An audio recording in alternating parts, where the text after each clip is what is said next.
Dari Wattpad ke suara, dari mimpi ke udara. Ini cerita, ini rasa. Hai, ini Hana punya cerita. Kamu sedang mendengarkan Bila Kamu Part 7. Silakan pasang earphone-nya dulu ya. Sini, aku temenin tidur. Reina dan Tega duduk untuk menikmati suasana. Tega tidak sengaja melihat jam tangan dan terkejut. Oh, sudah hampir pukul 9, sebaiknya kita pulang, ucapnya. Reina menghela nafas dalam dan memandang Tega dengan wajah memelas. Aku takut pulang, ucapnya jujur. Tega menatap Reina prihatin. Aku mengerti, tapi kau akan semakin takut jika semakin lama pulang. Reina manyun. Aku pasti dimarahi, rengeknya. Tega tersenyum gemas, lalu memegang puncak kepala Reina. Ingin kabur bersamaku? Candanya setengah berbisik. Mata Reina membesar menatap Tega. Akan kabur kemana? Tanyanya antusias. Tega tertawa dan menarik tangannya. Aku hanya bercanda. Reina kembali manyun. Ayo, ajak Tega lagi. Jika kau takut pulang, aku bisa membantu menjelaskan kepada orang tuamu. Reina tertegun. Kalau kau melakukannya, kau malah akan terkena masalah karena itu. Ucapnya tidak setuju. Karena itu, Tega kembali membujuk. Sebelum kemarahan orang tuamu semakin besar, ayo kita pulang, ajaknya. Reina menimbang sejenak, lalu mengangguk setuju. Tega bergerak bangkit duluan, mengulurkan tangan kepada gadis itu, membantunya bangkit. Reina tersenyum melihat tangan Tega terulur, lalu memegangnya dan ikut bangkit. Juga merapikan rok seragamnya terlebih dahulu. Tega menggandeng tangan Reina pergi. Kalau aku dimarahi dan diusir dari rumah bagaimana? Tanya Reina khawatir. Tega menahan tawa. Bahkan aku yang anak preman saja tidak pernah diusir dari rumah. Reina tampak lesu.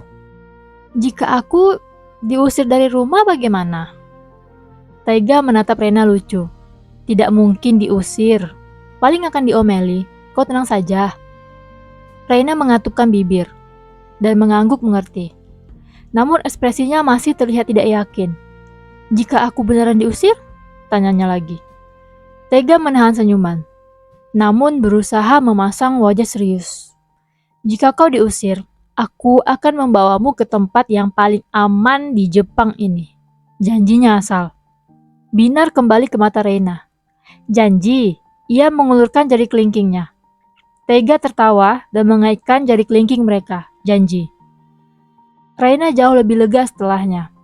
Tega hanya bisa geleng-geleng kepala sendiri sembari menahan tawa. Akhirnya, Reina benar-benar kembali ke rumah. Reina berdiri dengan wajah menunduk ke bawah di tengah ruangan. Kedua tangan saling menggenggam di depan tubuhnya. Nyonya Surugi di sisi suaminya. Ayahnya anak-anak, kita dengarkan dulu Reina, bujuknya. Mio, di sisi lain Tuan Surugi. Ayah, ingat darah tinggimu, bujuk Mio. Ren di sisi Reina. Ya, lebih baik kita semua duduk dan berbicara. Tuan Surugi menatap wajah putri bungsunya marah. Seolah gadis itu sudah melakukan kesalahan yang sangat besar. Anak sepertimu, ia akhirnya bersuara. Semua orang terdiam mendengar suara Tuan Surugi. Sudah pasti terdengar sangat marah. Kenapa tidak ada satupun hal yang bisa kau lakukan dengan benar? Tanya Tuan Surugi. Ren tertegur mendengar kelanjutan ucapan ayahnya. Yah, kau. Tuan Surugi menunjuk Reina. Ibumu memperjuangkan agar kau tetap lahir. Bisa tidak kau tunjukkan sedikit kelebihanmu sebagai anak yang diperjuangkan? Lanjut Tuan Surugi. Nyonya Surugi mengguncang tangan suaminya. Ayahnya anak-anak, kenapa berkata seperti itu? Bisiknya mengingatkan. Tuan Surugi menatap istrinya. Kau lihat? Seharusnya kau mendengarkan aku untuk tidak melahirkan anak ini. Reina mengangkat wajah menatap ayahnya. Tidak percaya mendengar kalimat itu. Lalu pendengarannya ditutupi sesuatu hingga suara ayahnya teredam dan terdengar jauh. "Yah!" seru Ren. Kedua tangannya menutup kedua telinga Reina. Tuan Surugi menatap Ren kaget. "Kau berteriak pada ayahmu?" Ren berusaha menahan emosinya. "Jangan katakan hal seperti itu di depan Reina," pintanya, dengan nada lebih rendah. Tuan Surugi memandang Reina. Kedua mata gadis itu sudah digenangi air. Ia menghembuskan napas kesal dan memalingkan wajah. Nyonya Surugi menatap Reina iba, lalu menarik suaminya menjauh. "Sudah, tenangkan dirimu dulu." Ia mendudukkan suaminya ke sofa. "Miu, buatkan teh herbal untuk ayah." Miu mengangguk mengerti dan bergegas ke dapur. Ia sempat mengangkat wajah untuk memandang Reina sembari pergi. Ren membuka telinga adik bungsunya dan menatapnya cemas. "Sudah, ayo ke kamar." Reina masih menatap Tuan Surugi yang bahkan tidak menatapnya. "Jika aku tidak ada," ucapnya dengan suara bergetar, membuat semua orang kembali memandangnya. Ia tetap memandang Tuan Surugi. "Ayah akan merasa lebih baik?"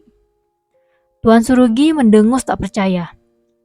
"Reina, sudah, masuklah ke kamarmu," pinta Nyonya Surugi. Bibir bawah Reina bergetar. Matanya menatap Nyonya Surugi tak mengerti. "Kenapa ibu tidak pernah membelaku?" Nyonya Surugi terpaku mendengar pertanyaan itu. Ren memegang bahu Reina. "Reina, sudah, ayo," bujuknya. Reina menahan Ren. Ia maju selangkah ke arah ayahnya. "Apa ayah akan merasa lebih baik jika aku tidak ada?" tanyanya. "Reina," pinta Ren. Tuan Surugi menatap Reina tak mengerti. "Jika itu benar, kau akan menghilang," tantangnya. Nyonya Surugi terkejut. "Suamiku!" tegasnya. "Ayah!" seru Ren. Lalu Tuan Surugi mendengus kesal dan memalingkan wajahnya. "Pergilah!" usirnya sembari mengibaskan tangan pada Reina. Ren membawa Reina sedikit paksa meninggalkan ruang tengah, membawa adiknya itu ke kamar. "Reina." Reina membanting pintu tepat di depan wajah Ren dan menguncinya dari dalam. Ren mengatupkan bibir, tidak bisa mengatakan apapun lagi. Tega mondar-mandir tidak jauh dari rumah keluarga Surugi. Sesekali ia menoleh ke arah rumah itu, lalu kembali mondar-mandir. Ryu dan yang lain berada tidak jauh dari Tega. Ia orang pertama yang melihat seorang sosok gadis muda muncul dari arah lain.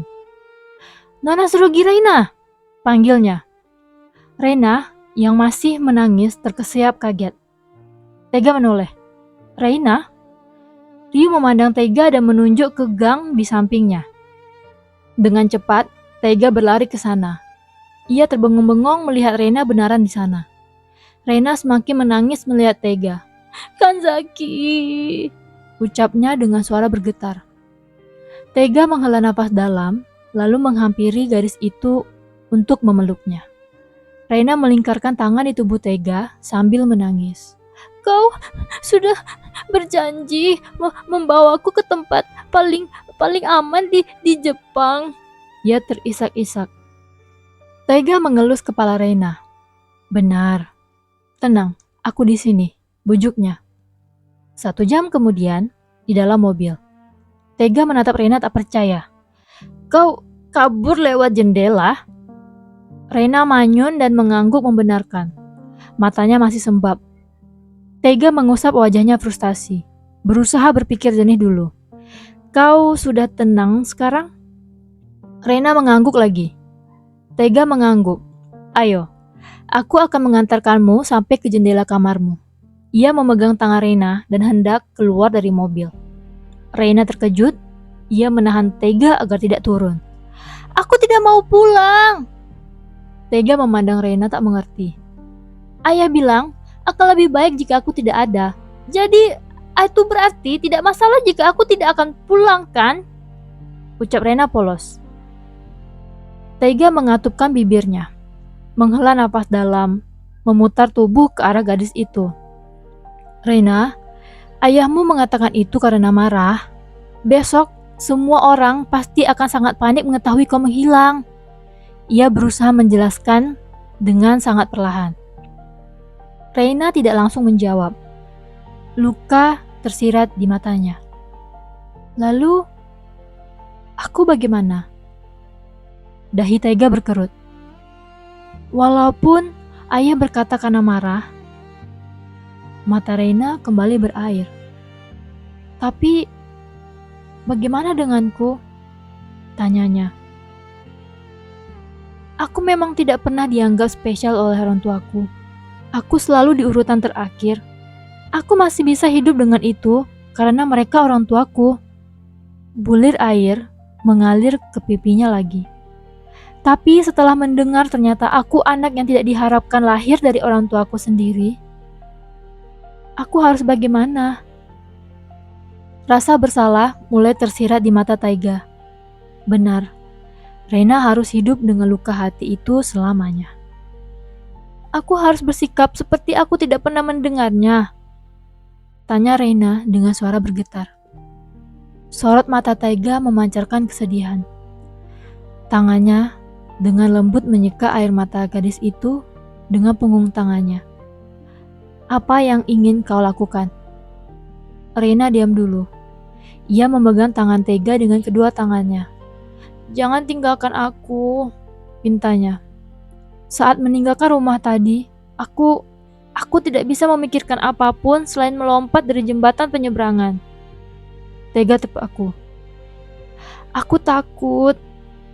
Reina menangis lagi. Bagaimana jika aku benar-benar melakukannya? Membayangkan berada di dunia tanpa Reina sudah membuatnya gentar. Taiga bergerak maju dan menarik gadis itu ke pelukannya. Reina kembali menangis lagi di pelukan Taiga. Kau janji akan membawaku pergi, tangisnya. Gumam Taiga sembari mengelus punggung Reina. Penthouse keluarga Kanzaki. Taiga duduk di pinggir tempat tidurnya, memandangi Reina yang tertidur setelah kelelahan menangis dengan posisi miring di tempat tidur. Ia menghela napas dalam dan menyelimuti gadis itu, lalu bangkit dan berjalan keluar dari kamarnya. Lampu utama sudah dipadamkan, jadi hanya lampu rumah yang tersiksa. Begitu keluar, ia langsung disambut dengan wajah garang Dojima. Dojima berdiri dengan kedua tangan terlipat di dada. Turun sekarang, ucapnya datar. Lalu berbalik dan langsung turun ke tangga. Taiga menghela napas dalam lalu mengikuti ayahnya ke lantai bawah. Di ruang tengah, Paman Kuroda berdiri di sisi ruangan dengan gugup. Dojima berdiri membelakangi Taiga, terlihat sangat marah untuk menatap putranya saat itu. Taiga, jelaskan pada ayahmu bahwa kau hanya membantu seorang teman kan? Besok kau akan mengantarkannya pulang. Paman Kuroda melotot pada Taiga saat mengatakan itu. Taiga mengatupkan bibir, memandang ke bawah sejenak, lalu ke punggung ayahnya. Aku tidak akan mengantarkan Reina pulang sampai dia yang ingin pulang, ucapnya tegas. Paman Kuroda menghela nafas dalam sembari menepuk jidatnya sendiri. Rahang Dojima mengeras. Siapa kau? Sudah berani mengambil keputusan seperti itu? Tanyanya tampar balik. Taiga sebenarnya sangat takut, namun ia tidak ingin menjadi pengecut. Ia tetap mengangkat wajahnya. Ayah yang mengajarkanku untuk bertanggung jawab. Paman Kuroda menatap Taiga kaget. Dojima juga spontan berbalik dengan wajah kagetnya. Gadis itu hamil? Taiga terkejut. Tentu saja tidak, jawabnya cepat. Dojima dan Paman Kuroda menghela nafas lega. Taiga tidak terima dengan reaksi mereka berdua. Jadi aku harus menghamilinya dulu baru bisa bertanggung jawab, tantangnya. Hei! Dojima nyaris maju untuk memukul Taiga, namun ia langsung mengahan diri. Taiga mendengus kesal. Aku tidak akan mengantarkan Reina pulang jika dia tidak ingin, tegasnya. Lalu berbalik untuk kembali naik ke atas. Dojima menatap punggung putranya tidak setuju. Lalu apa yang akan kau lakukan? Tanyanya. Langkah Taiga terhenti. Ia mendongak kesal, lalu berbalik menatap ayahnya. Dojima menatap Taiga tegas. Kau masih 16 tahun. Apa yang akan kau lakukan? Taiga sangat benci mengakuinya, tapi benar. Ia hanya bocah 16 tahun. Tidak lama lagi, orang tua anak itu akan menghubungi polisi karena anak perempuan mereka hilang. Lalu kau akan apa? Tanya Dojima. Taiga mendengus kesal. Jika dia di tempat ini, ia menantang balik. Polisi tidak akan bisa melacaknya. Dojima tersenyum miring. Kau pikir hanya cukup seperti itu? Taiga menghembuskan nafas frustasi. Aku belum memikirkannya, oke? Aku sangat bingung dia menangis terus. Hanya tempat ini yang terpikirkan olehku untuk membawanya. Serunya jujur. Dojima menghembuskan nafas panjang dan mengusap wajahnya. Lalu mendongak dulu. Taiga memegang dahinya. Paman Kuroda melirik ayah dan anak itu bergantian. Mungkin kita tidur dulu malam ini? Ia memberikan usul. Tidak bisa, tegas Dojima. Ia menatap Paman Kuroda. Gadis itu punya keluarga. Mereka pasti akan mencarinya. Matanya kembali pada Taiga. Kau akan pindah ke heksamu di semester baru. Lalu, bagaimana dengan gadis itu? Kau membuatnya di posisi ini. Kau sangat egois, ucapnya pada Taiga. Taiga terpaku, mengingat ia akan pindah semester depan, beberapa bulan lagi. Lalu bagaimana dengan Rena setelah ini? Dojima menghembuskan nafas panjang, berusaha tenang. Ayah tidak berharap kau bijaksana. Usiamu masih 16 tahun. Tapi kau seharusnya tidak mengikut sertakan orang yang tidak ada hubungannya dengan semua ini denganmu, tegasnya. Jika sudah begini, kau akan apa? Taiga memejamkan matanya, mengusap wajahnya sedikit kasar. Kedua kakinya terasa lemas. Ia bergerak duduk di anak tangga paling bawah. Dojima menatap putranya lekat. Di usiamu, yang terpenting adalah perasaan. Ayah tahu. Ia melangkah maju. Tapi kau akan menjadi orang dewasa dan melupakan perasaanmu itu. Lanjutnya. Lalu bagaimana dengan dia? Ia menunjuk ke atas, bermasuk tentang Reina di kamar putranya. Aku bisa memilih untuk tidak pergi? Tegas Taiga dan mendongak menatap ayahnya. Dojima terpaku mendengar itu. Kau tidak bisa, ucapnya pelan. Taiga bangkit. Aku bisa, tegasnya. Ini hidupku, aku yang memutuskannya. Tatapan Dojima goyah menatap wajah putranya. Tidak, Taiga, kau harus pergi, ucapnya lagi. Tidak ada emosi, terdengas putus asa. Taiga menatap ayahnya tak mengerti. Kenapa? Dojima tidak mampu mengatakannya. Ia hanya terdiam menatap wajah putranya. Jika kau tidak mulai pindah ke heksamu semester depan seperti anak-anak pilar yang lain, Paman Kuroda membuka suara. Taiga memandang Paman Kuroda. Itu bisa dianggap pengkhianatan dan 5 pilar lainnya akan memburumu sampai mati. Lanjut Paman Kuroda. Taiga terpaku, lalu memandang Dojima yang sudah berpaling. Karena itu, kau harus pergi, ucap Paman Kuroda menegaskan. Taiga merinding. Tidak tahu masalah itu lebih mengerikan dari yang ia pikirkan. Pendidikan di sana sangat baik, Taiga. Kau tidak akan menyesal. Walaupun tempatnya terpencil, semua yang kau butuhkan sudah ada di sana. Jadi, Paman Kuroda menghela napas dalam. Kau dan teman-temanmu harus pergi. Taiga menghembuskan nafas panjang lalu memegang dahinya. Dojima masih berpaling. Sangat berat memandang putranya ketika itu. Karena sejujurnya, ia juga tidak ingin membuat putranya berada di posisi yang tidak nyaman tentang Reina. Hening beberapa saat. Paman Kuroda menghela nafas dalam, namun tiba-tiba sebuah ide masuk ke kepalanya. Kirim saja dia sekalian, usulnya. Taiga dan Dojima memandang Paman Kuroda. Paman Kuroda memandang kedua pria itu bergantian. Bawa saja dia, sahutnya. Seolah itu mudah. Dojima menghembuskan nafas panjang dan memutar tubuh ke arah Paman Kuroda. Kuroda, dia punya keluarga. Aku sudah melakukan pemeriksaan terhadap latar belakangnya, ucap Paman Kuroda memotong. Mereka tidak peduli pada anak itu. Dojima terdiam. Taiga seperti mendengar harapan. Benar, jawabnya. Bos besar, anak itu di usia 13 tahun pergi ke UGD sendirian karena flu. Ibunya sedang apa? Membawa kakaknya yang balerina ke audisi balet. Ayahnya di luar negeri memimpin pertunjukan. Kakak laki-lakinya kursus piano. Taiga terpaku mendengar itu. Begitu juga dengan Dojima. Sepertinya dia anak yang tidak sengaja terjadi. Karena jarak usianya dan kakak perempuannya hanya setahun. Aku melihat di data kesehatan ibunya, dia sempat mengkonsumsi obat penggugur saat hamil anak itu. Jelas paman Kuroda lagi. Jadi, bawa saja dia. Ucapan terakhir itu seperti permintaan. Taiga memandang ayahnya, penuh harap. Dojima melirik Taiga, merasa kesal sendiri. Jangan menatap ayah seperti itu, tegasnya. Aku akan bertanya padanya besok, membunjuknya terus untuk pulang. Ucap Taiga bersungguh-sungguh. Tapi jika dia tetap tidak ingin pulang, ia menatap ayahnya penuh harap. Aku boleh membawanya bersamaku? Dojima menghela nafas berat. Ia memalingkan wajah dulu, lalu kembali menatap Taiga. Kita bicara lagi setelah kau berbicara dengannya. Sampai di sini dulu ya. Aku upload hari Senin dan Selasa malam. Jangan lupa like, komen, dan subscribe. Sweet dream.